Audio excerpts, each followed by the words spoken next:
CBN Universidade, um programa dos alunos e profissionais de comunicação da Universidade Estadual da Paraíba.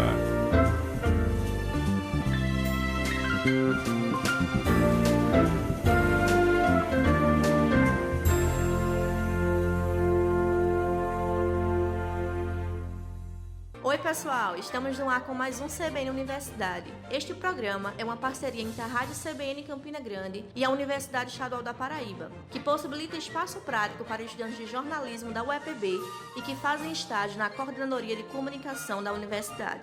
Eu sou Nayara Cordeiro e o programa deste sábado é comigo. Até às 10 horas da manhã tem muita informação para você ouvinte da 103.5. E desde já, agradecemos a sua audiência e vamos saber o que é destaque nesta manhã de sábado. Com o aumento no número de casos de Covid no estado, o EPB volta com a regulamentação do uso obrigatório de máscara em todos os campos da instituição. O EPB e Banco do Nordeste firmam parceria para a recuperação de reservatório no semiárido. Luciano Nascimento participa com a gente no quadro Direito e Cidadania. Na coluna de hoje, o Brasil e a escravidão nos dias atuais. Prograde está com edital aberto para reingresso ou solicitação de mudança de turno na graduação para o período letivo 2022.2. Pró-Reitoria de Pós-Graduação e Pesquisa faz mapeamento entre servidores, pesquisadores e laboratórios da UEPB. Professor Edson Tavares traz dicas no quadro Português Sem Segredos neste sábado. Nossa entrevista é sobre um projeto que estimula as mulheres no universo da computação. E ainda, o Observatório de Feminicídio lança a campanha de enfrentamento da violência contra a mulher. Fica sintonizada com a gente que o CBN Universidade deste sábado está apenas começando.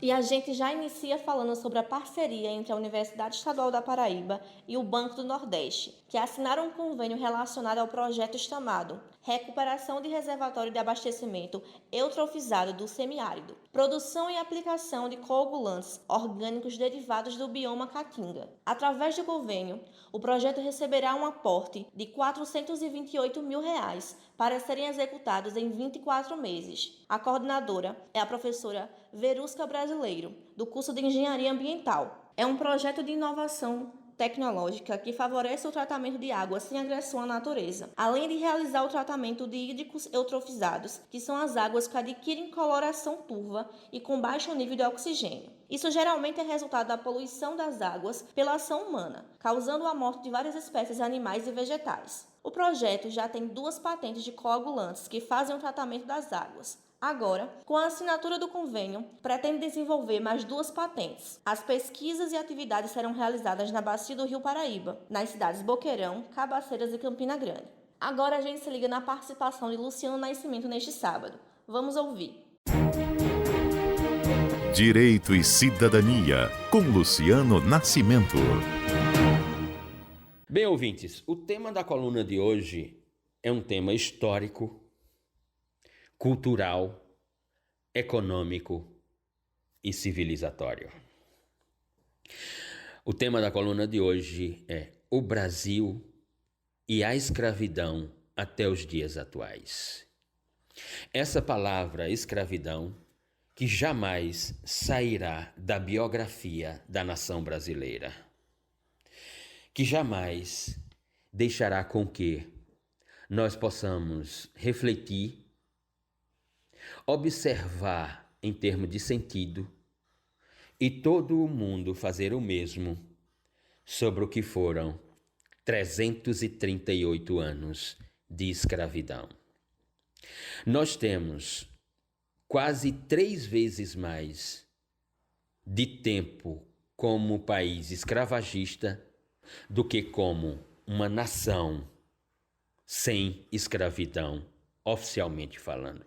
Porque a escravidão, ela vai no Brasil de 1550 a 1888. Portanto, durante 338 anos de escravidão, esse país observou os seres humanos como coisa, como mercadoria, como propriedade. E esse ser humano, inicialmente o negro e depois o indígena, que foi submetido à mesma condição. 4,5 milhões de pessoas negras foram trazidas ao Brasil na forma de escravidão. Em 1824, nós tivemos uma Constituição. É verdade que uma Constituição monárquica, uma Constituição do Império por D. Pedro. Mas aquela Constituição, ela ratificou um Estado monárquico, constitucional, escravagista.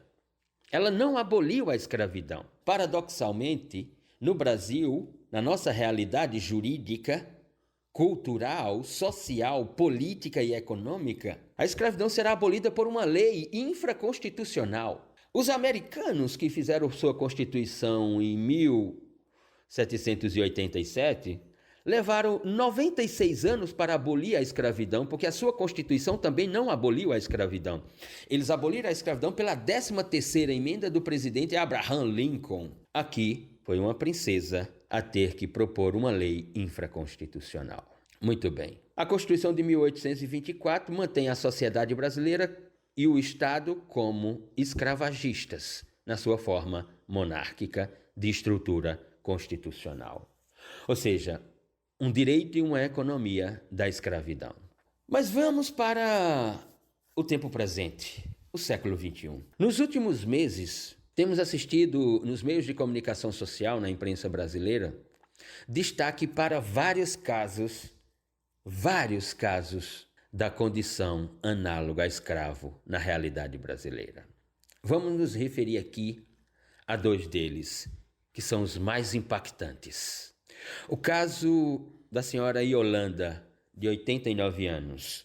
Caso esse vinculado pelos meios de comunicação social a partir do dia 29 de abril de 2022. A senhora Yolanda, de 89 anos, trabalhou para uma família durante 50 anos sem receber nenhum direito trabalhista, sem receber salário, sem receber 13º, férias, sem ter nenhuma garantia do trabalho, que é um direito fundamental social. Durante 50 anos, a senhora Yolanda esteve na condição análoga a escravo. Nunca assinou um contrato de trabalho com a família para a qual laborava e laborou durante 50 anos. A sua neta Viviane imaginou que a avó estivesse morta, diz a reportagem. Mas quando o caso veio à tona, a neta procurou a reportagem porque disse que era sua avó e que imaginava que ela estivesse falecida. E a senhora Yolanda relata abusos físicos e psicológicos por parte da família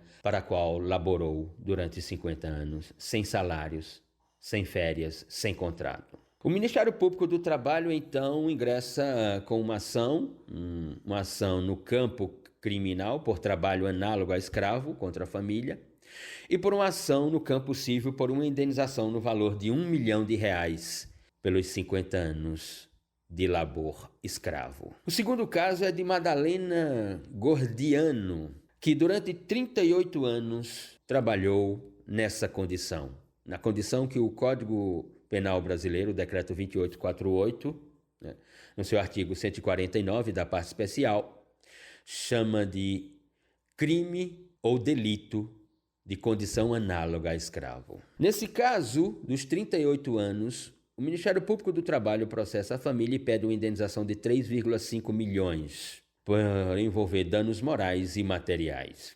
A família, e esse é o dado estarrecedor, a família tem como o condutor principal um professor universitário.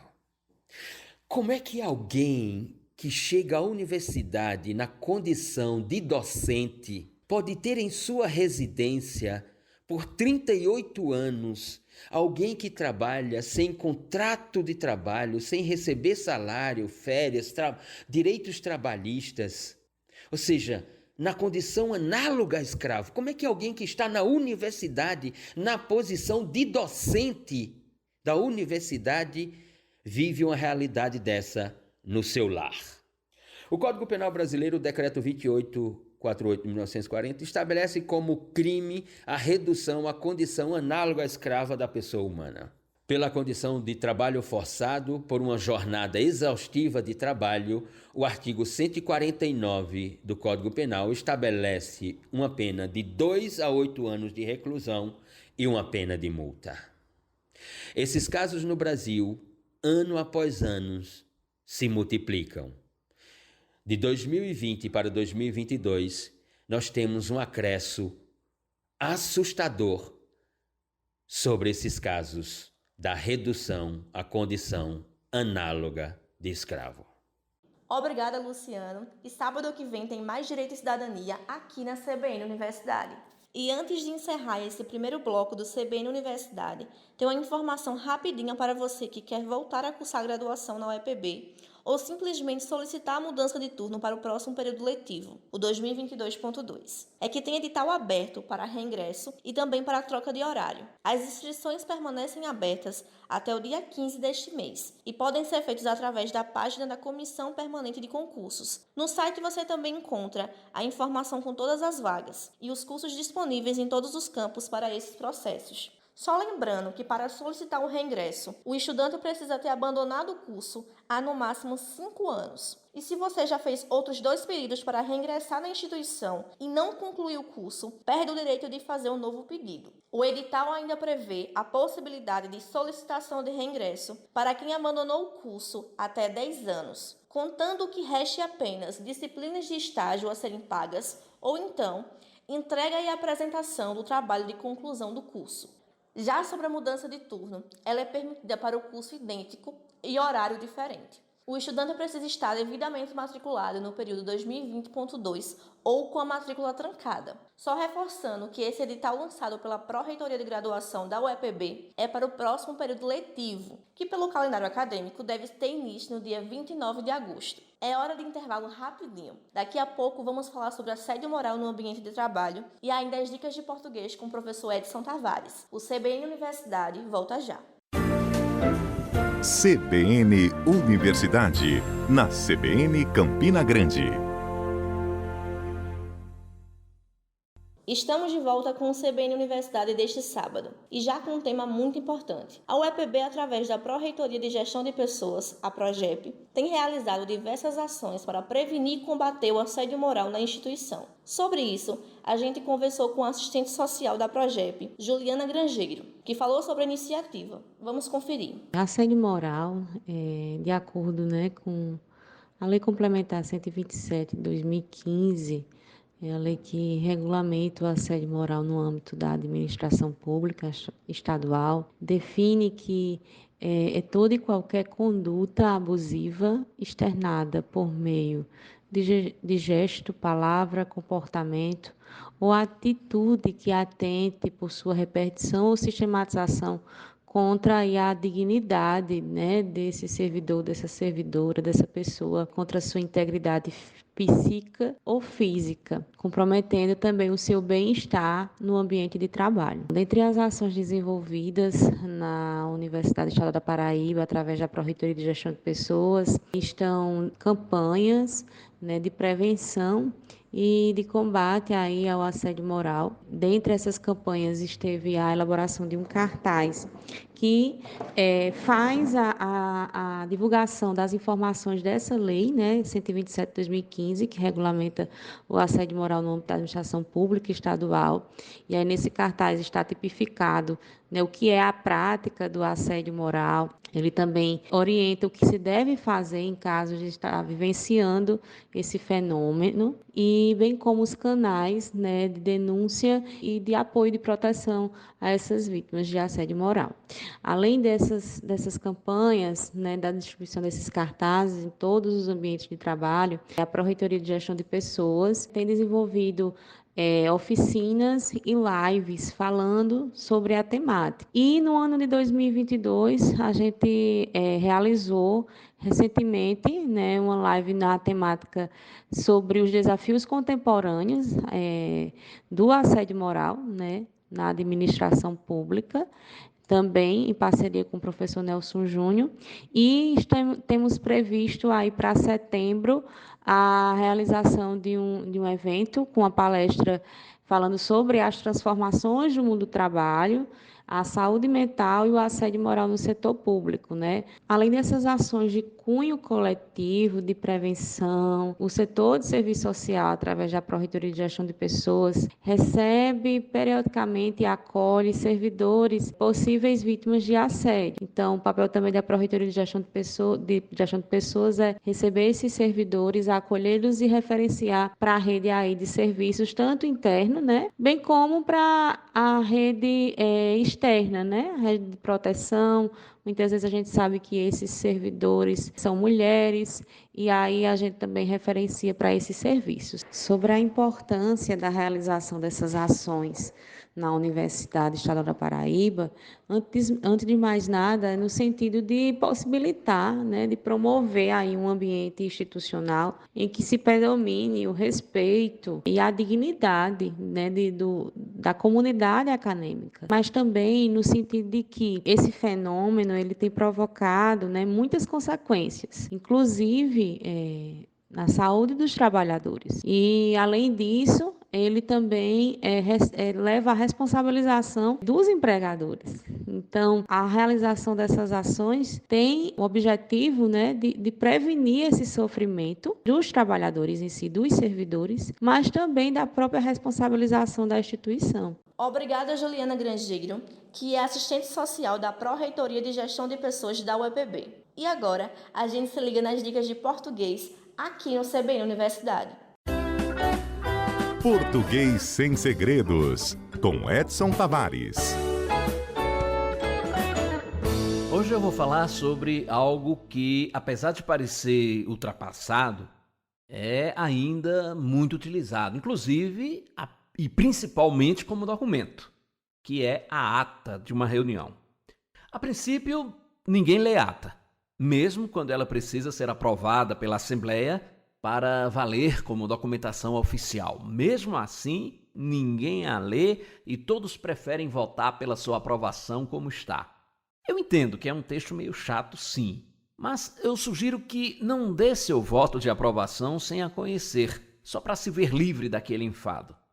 Mais tarde, quando se precisar daquele texto, geralmente em processos judiciais, veremos que teria sido melhor conferi-la antes de dizer que a ratifica.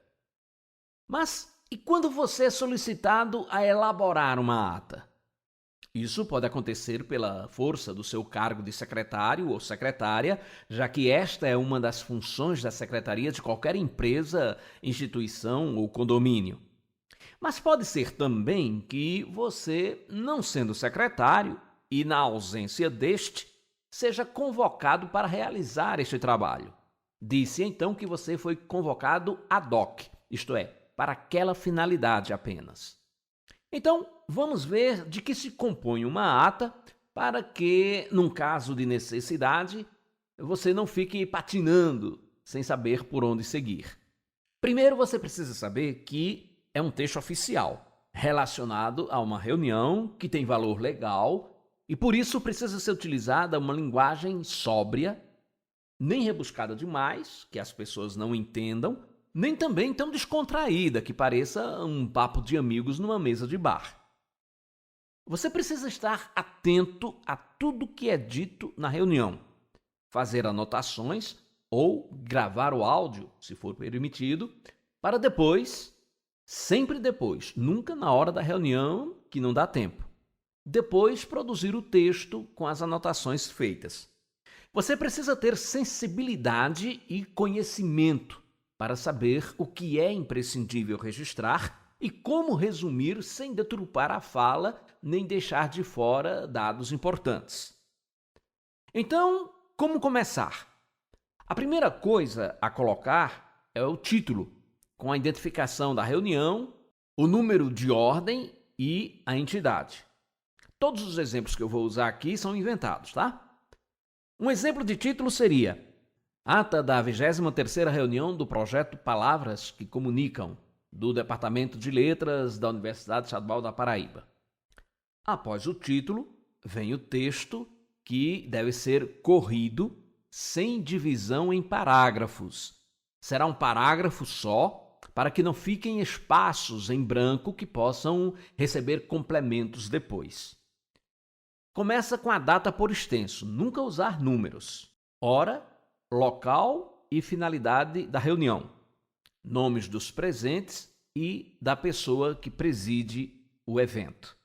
Exemplo: aos 15 dias do mês de maio do ano de 2022, às 10 horas, na sala 1, estando presentes os professores José da Silva, Maria dos Santos, Paulo Ribeiro, Sérgio Vieira e Zélia Maria, sob a presidência do professor Jairo Lima, aconteceu a 23ª reunião do projeto Palavras que Comunicam do Departamento de Letras desta universidade.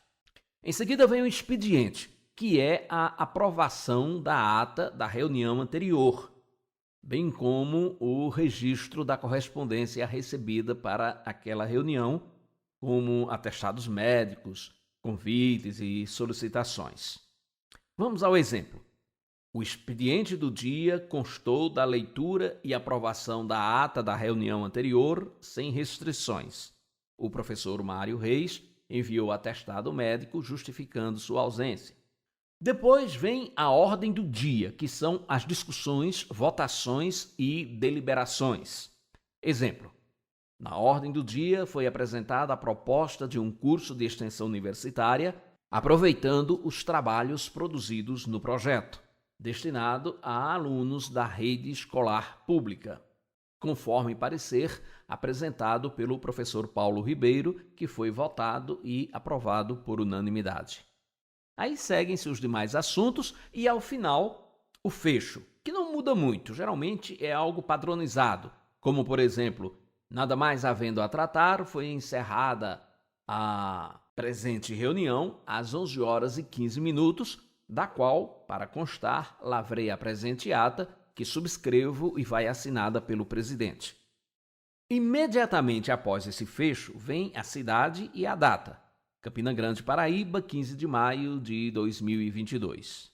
Logo em seguida, as assinaturas de quem elaborou a ata e do presidente da reunião. Importante: não pode haver qualquer rasura no texto da ata.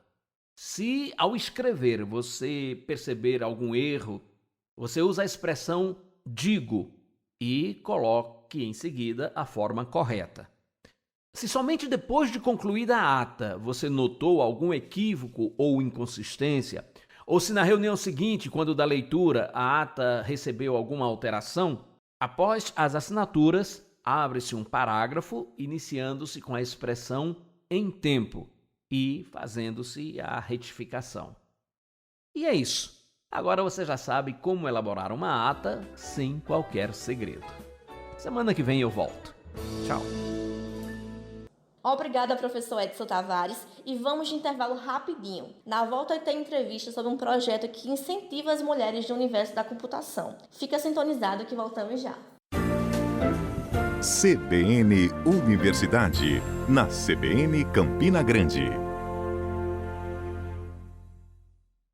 O CBN Universidade está de volta e a gente enfatiza a importância das ações de prevenção da Covid-19 e de outras síndromes gripais. Estamos num período de maior contaminação, então, atenta a isso, desde o início do mês de julho, a Universidade Estadual da Paraíba retornou com a obrigatoriedade do uso de máscaras. A atualização do protocolo de biossegurança estabelecido pelo Comitê de Contingência e Crise Covid-19 da instituição foi aprovado no Conselho Universitário da UEPB. A obrigatoriedade do uso de máscaras vale para todos os campos, tanto para ambientes fechados quanto abertos. Ressaltamos que as máscaras são uma ferramenta importante e eficaz para reduzir a contaminação. Então, a gente lembra que além de toda a comunidade universitária que já frequenta a instituição, qualquer pessoa que for ao UEPB deve ficar atenta à obrigatoriedade do uso de máscara.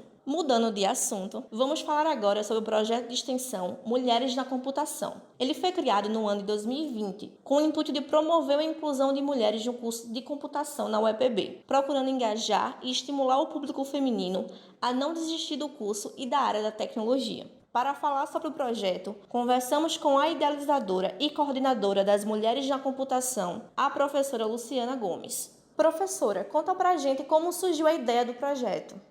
Essa ideia, ela aconteceu de conversas minhas com a professora que hoje é coordenadora do curso, que é a professora Sabrina, no intuito de realmente ter alguma atividade, algo relacionado à inclusão feminina mesmo, né? Porque a gente observa que na nossa área, que é a tecnologia, nas exatas, né, nas áreas de matemática, exatas, no geral, tecnologia mesmo, a gente tem poucas mulheres que fazem parte, né, desse contexto e a gente entende que a diversidade ela é importante. Então, foi realmente numa conversa em 2019 que a ideia apareceu e aí o projeto foi iniciado em 2020, só que a gente não conseguiu realizar muitas atividades da forma como a gente estava planejando, né? Porque houve a questão da pandemia, então muita coisa teve que ser repensada durante a execução do projeto. Quais os principais objetivos do projeto Mulheres na Computação? Os objetivos do projeto eles estão relacionados à inclusão pela tecnologia, o que significa diminuir a evasão, porque a gente tem um número grande, né, no geral, a gente não fez esse levantamento nos dados do curso, mas pelo que a gente percebe em sala de aula, além da gente ter poucas alunas cursando, com o passar dos semestres, essas alunas elas vão deixando de aparecer nas turmas. Então, essa é uma preocupação que a gente tem com relação a realmente como vai ser o andamento do curso, né? A gente não quer perder essas alunas, porque nós somos poucas. Então, uma das ideias é diminuir a evasão na própria universidade, e a outra, né, o outro objetivo grande que a gente tem é trazer meninas, adolescentes para as áreas de exatas, especialmente, né, particularmente tecnologia, e tentar mostrar o curso de ciência da computação da UEPB como uma oportunidade para essas alunas se desenvolverem nessa área. Como funciona o projeto atualmente? A gente tem duas frentes que são essas que estão relacionadas aos objetivos do projeto. Uma que é a diminuição da evasão, e a gente tenta também, além de fazer com que essas alunas elas permaneçam, a gente tenta fazer um grupo de apoio realmente, né? Então, a gente tem um grupo onde existem várias alunas do curso, não estão todas, né? Porque não existe uma obrigatoriedade delas participarem, então eu reconheço que algumas alunas elas não estão realmente no grupo, mas a gente tem bastante alunas de todos os períodos do curso, inclusive alunas formadas que ainda perguntaram se podiam continuar no grupo e a gente manteve, onde a gente discute tudo, né? Calendário acadêmico, oportunidades, dificuldades, uma tenta dar força à outra, eh, apresentando inclusive oportunidades de estágio, de emprego, ou até com a palavra assim de motivação para que elas continuem realmente a trajetória delas dentro do curso, né. Então, um dos objetivos é esse, a gente trabalha com esse grupo, a gente faz algumas apresentações, tanto a gente promove alguns minicursos que estão relacionados à área de tecnologia, quanto algumas palestras, e esses minicursos e palestras, eles são executados, né, quem oferece somos nós, mas quem executa são as alunas. Então, a gente faz algo das alunas para as alunas, sempre pensado, né, por nós, por quem está na coordenação, no caso eu, né, a ideia geral. Então, a gente tem sempre o objetivo de fazer recepções para as alunas. Só que agora, depois que retomamos, né, presencialmente, então a gente está tendo um problema bem delicado com relação a esse aspecto, que é a readaptação ao presencial, que ela ainda está acontecendo, né. Com relação à inclusão das alunas de outras instituições, no caso de meninas, de adolescentes, a gente tem um trabalho pensado para as escolas e a gente está rodando um projeto piloto numa escola do estado aqui da cidade de Campina Grande, com esse objetivo de ensinar pensamento computacional e trabalhando também conceitos de programação através de jogos. Então, a gente não conseguiu uma turma só de meninas, mas a gente tem uma turma mista, onde tem algumas meninas, e essas meninas elas estão sendo beneficiadas com essas aulas, na tentativa de fazer com que haja um interesse delas para trabalhar ou para realmente conhecer melhor a área de computação e tecnologias no geral.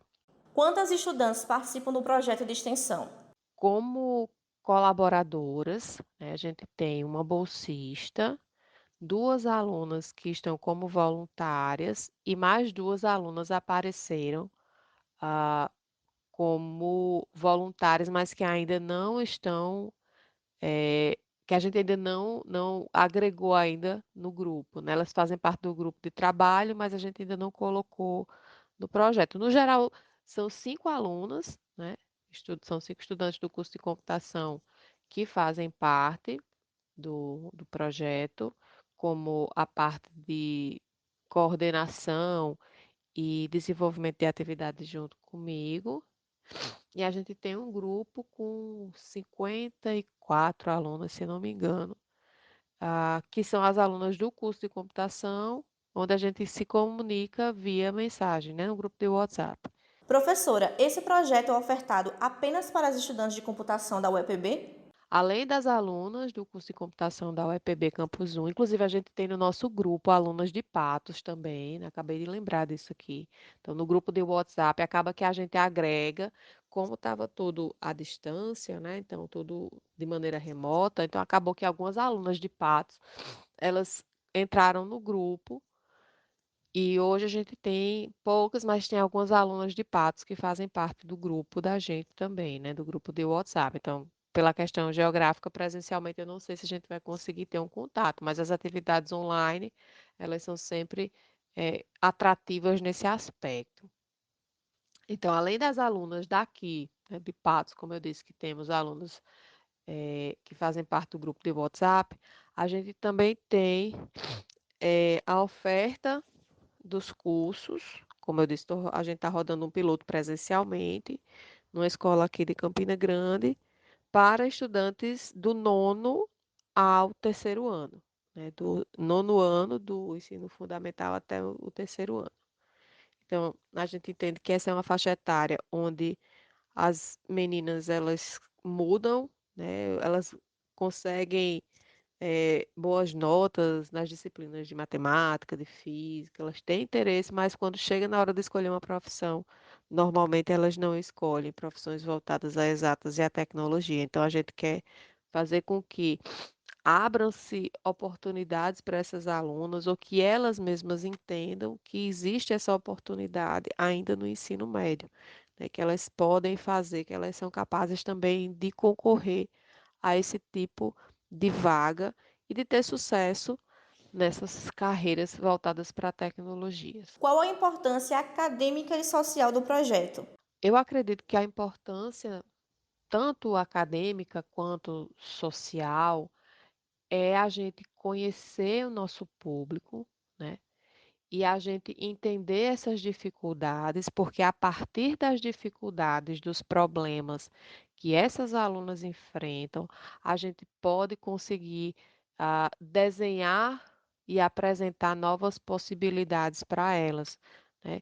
De incluir essas alunas em atividades do nosso curso, de lembrar dessas alunas como pessoas que podem participar de atividades, de projetos, trabalhar em empresas, porque o que acontece muito é que, como são mais homens, né, mais pessoas do sexo masculino do que do sexo feminino no curso de computação, que esse eu posso falar, porque eu observo isso, né? Então, o que acontece é que elas muitas vezes ficam acuadas, elas ficam ali na delas, elas muitas vezes não falam, não participam.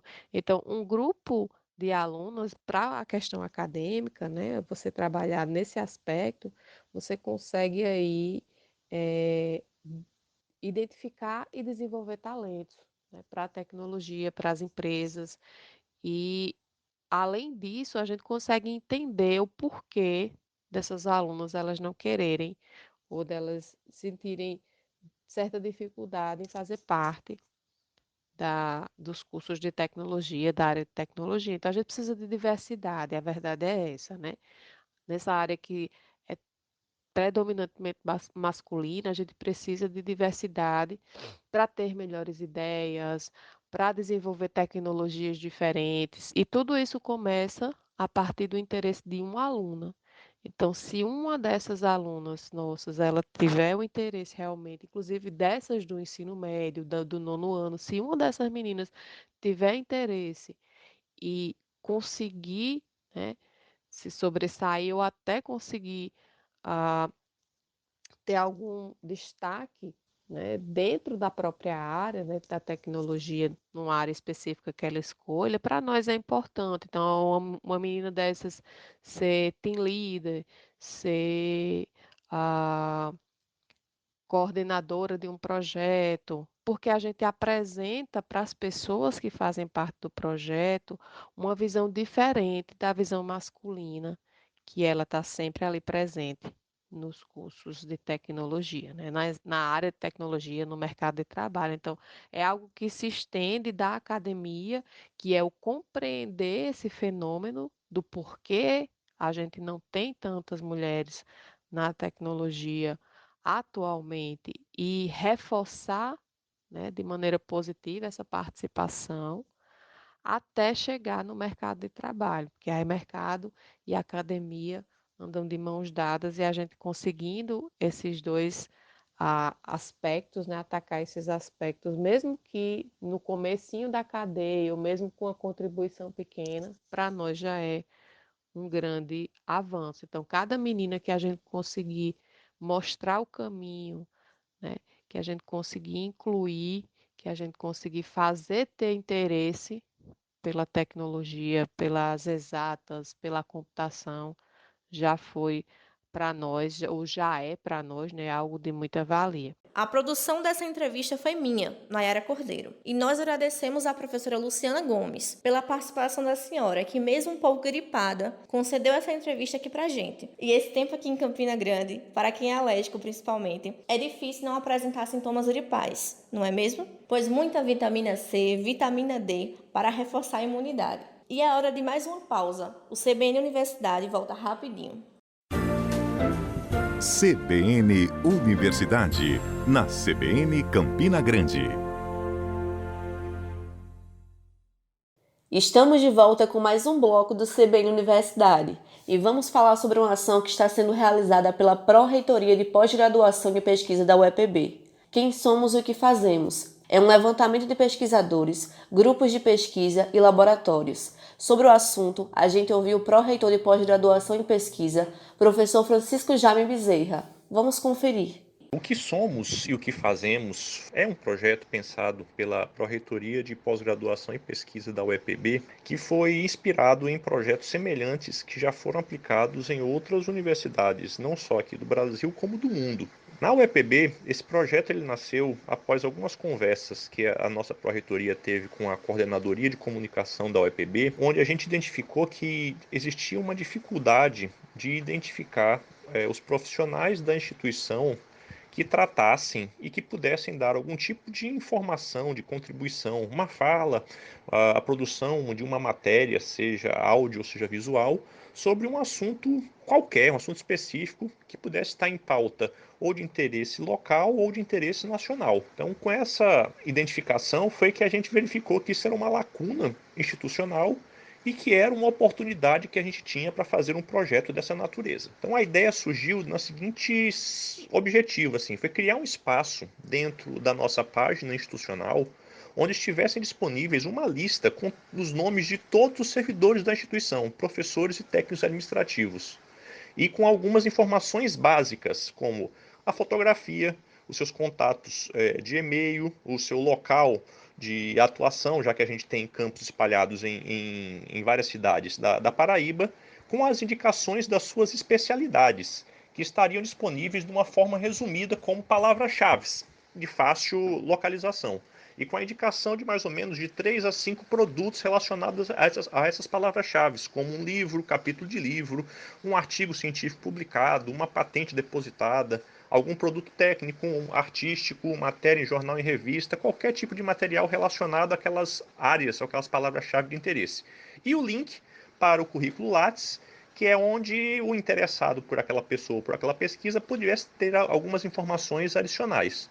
Dessa forma, a gente já poderia ter à disposição e de fácil acesso exatamente essas informações que intitula o projeto: quem somos e o que fazemos. Essa ferramenta que está sendo desenvolvida e criada, ela será útil para a nossa busca interna de profissionais, atendendo essa lacuna originalmente identificada, mas também vai ser muito útil para divulgar nossos profissionais para um público externo da universidade, uma vez que qualquer cidadão pode entrar na plataforma e procurar um profissional de uma determinada especialidade a qual ele esteja interessado em se comunicar ou estabelecer até uma relação de trabalho. Ou seja, com isso vai ser possível aumentar a visibilidade das atividades desenvolvidas na universidade, além de permitir a ampliação da rede de colaboração. Numa outra vertente, mas dentro desses mesmos objetivos dessa divulgação, a coleta de dados e a disponibilização das informações dos laboratórios da UEPB, indicando aonde eles estão, quem são as pessoas de contato, quais são as estruturas e equipamentos disponíveis e quais os serviços que podem ser ofertados, vai permitir uma melhor otimização dos recursos institucionais e, ao mesmo tempo, que vai servir de marketing para a oferta de serviços e atração de empresas, indústrias ou outros setores que demandem de serviços especializados e que tenham potencial de ser atendido pela nossa instituição. Para a coleta dessas informações, para a gente poder fazer isso funcionar, a gente está atuando em duas frentes.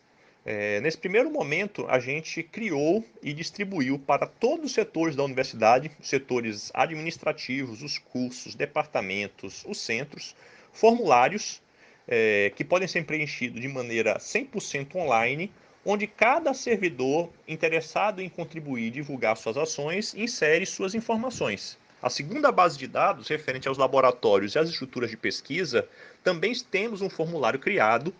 Porém, essa coleta de informações, junto com os registros fotográficos, será feito por servidores da nossa própria Pró-Reitoria de Pós-Graduação e Pesquisa. Esses profissionais da nossa Pró-Reitoria, eles estão indo em cada centro, em cada campus e fazendo coleta dessas informações.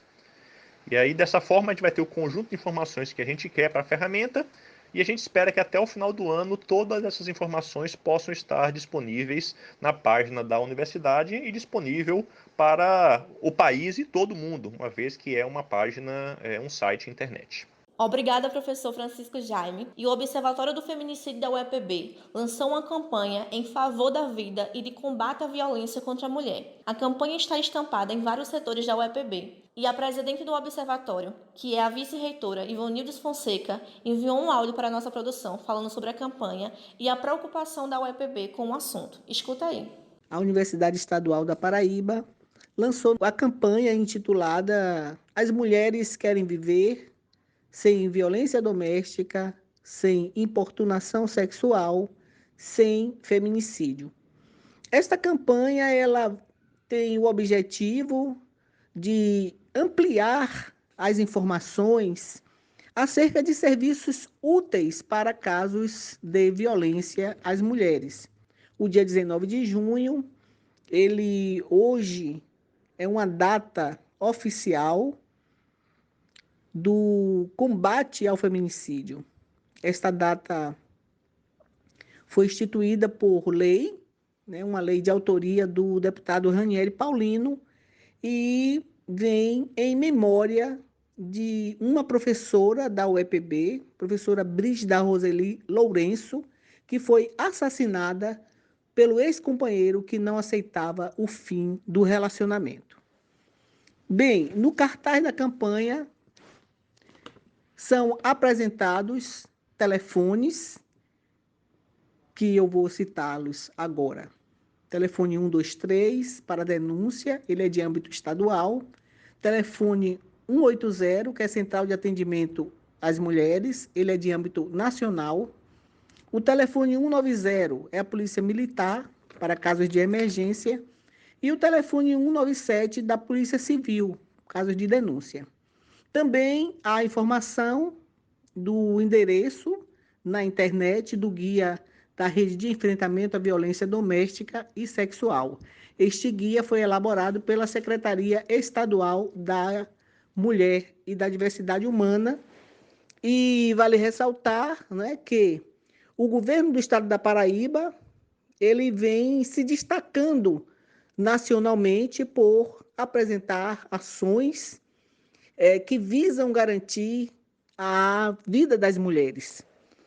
E a UEPB vem, né, nesse encaminhamento também, promovendo ações. Nós já promovemos diversas ações no âmbito interno da UEPB e desta feita nós fizemos então esta campanha.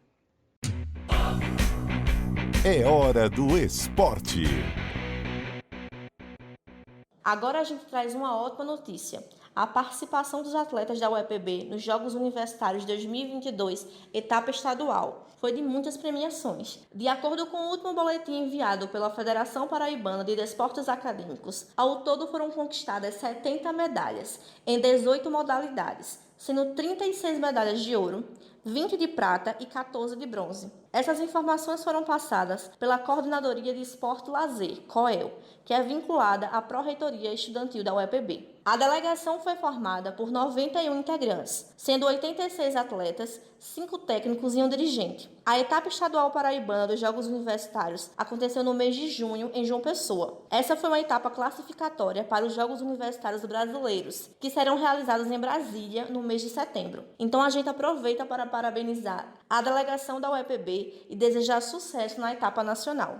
E o CBN Universidade deste sábado termina aqui. Eu sou Nayara Cordeiro e o programa foi apresentado por mim. Muito obrigada pela sua audiência e até uma próxima oportunidade. O CBN Universidade é uma produção da Coordenadoria de Comunicação da UEPB, através da parceria entre a Universidade e a Rádio CBN em Campina Grande. Com edição e finalização de Isis Coelho, Lucielen Lima e Apolo Ricarte, direção de Hipólito Lucena. Para quem perdeu alguma parte do nosso programa ou quer ouvir novamente, a partir do meio-dia ele vai estar disponível no canal Rede UEPB no YouTube. Lá você também confere reportagens e toda a grade de programação da TV UEPB. O CBN Universidade volta semana que vem, a partir das 9 horas da manhã. E desde já, você é o nosso convidado. Até a próxima! CBN Universidade, na CBN Campina Grande.